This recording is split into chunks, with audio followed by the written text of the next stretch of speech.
Hello, everybody, it's Mike here with the Multiverse Dungeon podcast, and I'm doing my second episode of MJC TV.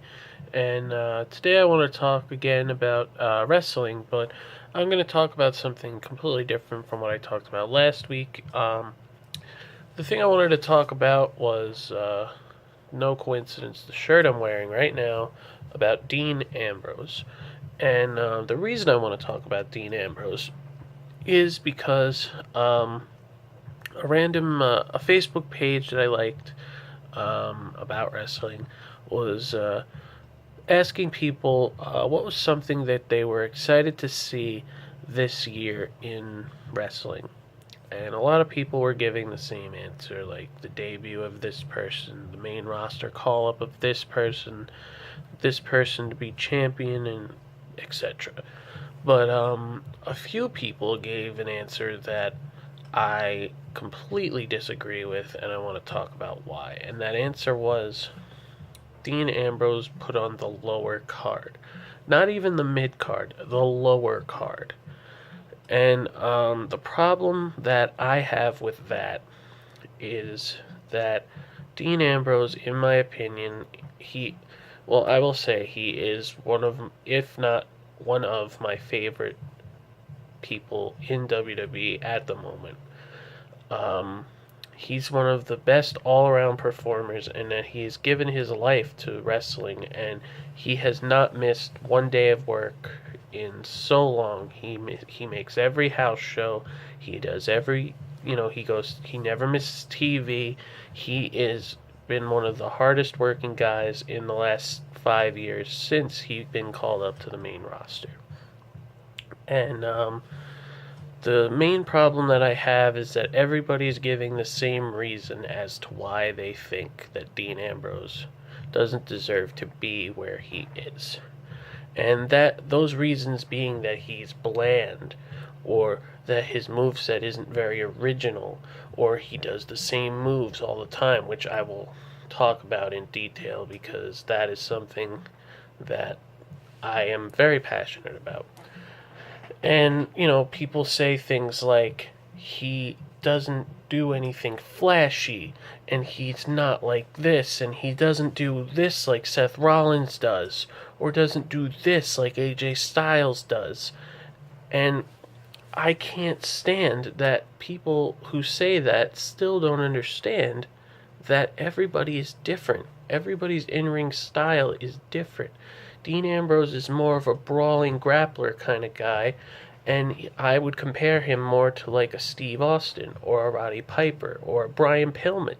He is very similar to those people in that just because he doesn't do, a Phoenix Splash or a 450 or something like that, doesn't mean that he's not a good wrestler. He is a great wrestler. He's one of the best all-around talents on the entire roster. He can talk. He can wrestle with the best of them. He has a look. He is the total package as far as I'm concerned.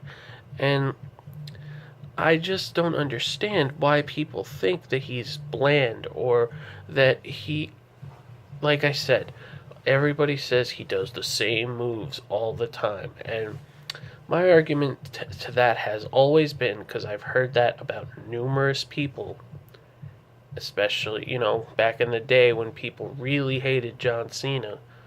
My argument to that has always been everybody does their own moveset.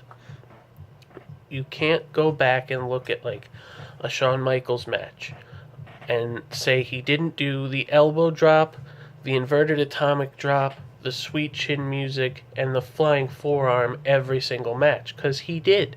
And the same could be said about Triple H. Every single match, he did the flying, the running knee, the spine buster, the pedigree.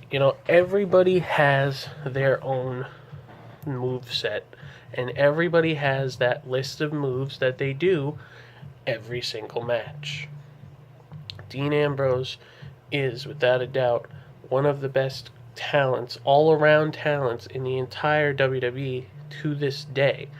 And he has put on some of the best matches that I have ever seen in the past 5 years with some of the best talents that I listed: AJ Styles, John Cena, Seth Rollins, even Roman Reigns. Him and Roman Reigns have never had a bad match with each other. Every single night, Dean Ambrose goes out and does the best that he can, and his best is some of the best wrestling that I've seen in a while. I wish that people would stop saying that he needs to do more flashy stuff, or that just because WWE is PG, he is being held back as a complete talent. He is a complete talent, and I don't need him to do Phoenix splashes and 450 splashes and springboard stuff to prove that. He is an all-around talent, a great talent, and he needs to be treated like he is by the fans.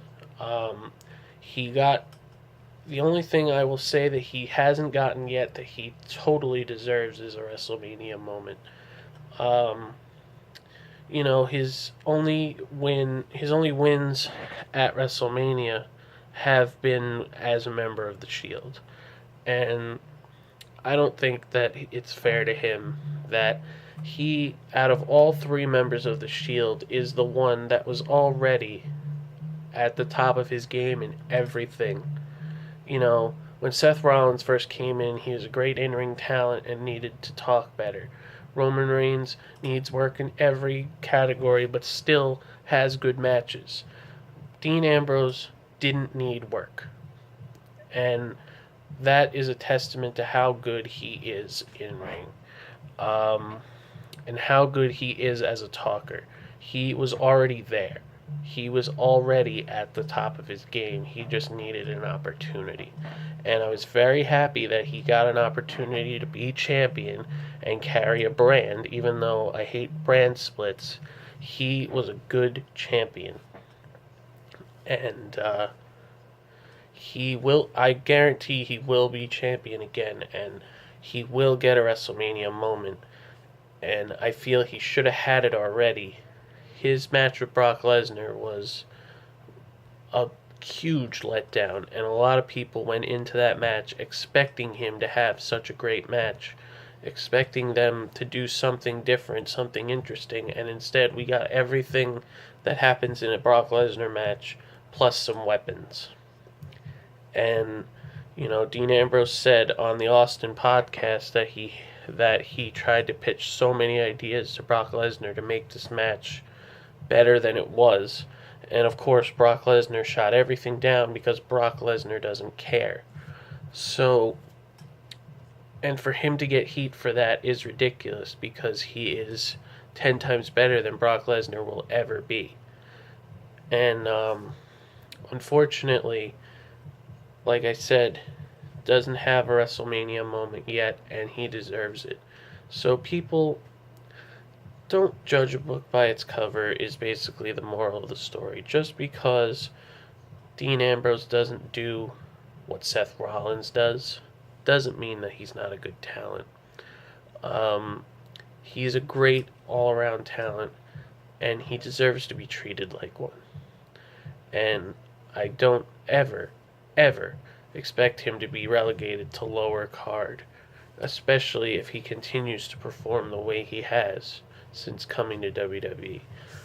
Dean Ambrose will be champion again. Dean Ambrose will get his WrestleMania moment. It's only a matter of time. And the last thing I want to say is I feel that a lot of people give him flack for not being so good in the ring because his finisher isn't original, or it's not believable. His finisher works for his character. His finisher, a lot of people, and the main example I'm going to use is Bayley. Bayley's finisher, even though it doesn't look flashy, works for her character. She says she's a hugger. She does a belly to belly as her finisher. What better way to put over that gimmick than that finisher? I feel that same way about Dean Ambrose' finisher, the Dirty Deeds. It works for his character, and it drives home the idea of what he is as a character, who he is as a character. And I think everybody needs to open their eyes and see that Dean Ambrose has been the total package since walking into WWE, and stop trying to compare him to AJ or to Seth. And just remember that everybody's different. Everybody's style is different. And also that nobody said anything like that about Steve Austin back in his day. So just remember that, and give Dean Ambrose more credit than he's getting, for sure. So that is all I have to say about that, guys. Like, share, and subscribe this video. Subscribe to the channel, Multiverse Dungeon Podcast. New episodes every Friday. Me, Sean Hicks, Sean Barry. This week we are discussing our favorite movies, and we get into a big discussion about Marvel Comics, the movies and the TV shows. And I think, without a doubt, probably the best show we've done since starting it up. So look out for that this coming Friday. And again, like, share, and subscribe. And if you want to follow me on Twitter, at MikeJC821. Thanks for watching.